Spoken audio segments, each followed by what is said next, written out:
sikur se thot profeti sallallahu alaihi wasallam, nuk është për nesh ai i cili nuk respekton të madhin, të moshuarin.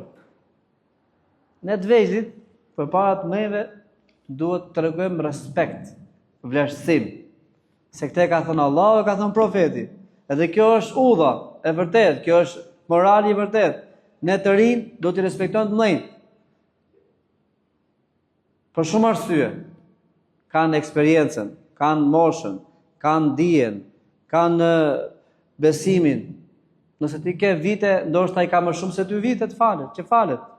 Nëse ti ke kuptuar 5 fjalë, ai ka kuptuar 100 fjalë, se ka kalu moshën, është shpjegur. Prandaj edhe ne duhet t'i respektojmë të vjetrit, sidomos të vjetrit duke filluar nga shtëpia, prindrit, gjyshit, komshit që janë të vjetër, po xhamatin, që i kemi këtë xhamia, t'i respektojmë, t'i duam, se na ka udhëzuar profeti sallallahu alaihi wasallam.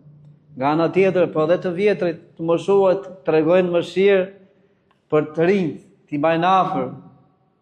Është reciproke kjo punë. Të respektojmë, po njëkohësisht edhe ti t'i vlerësosh të rinjt.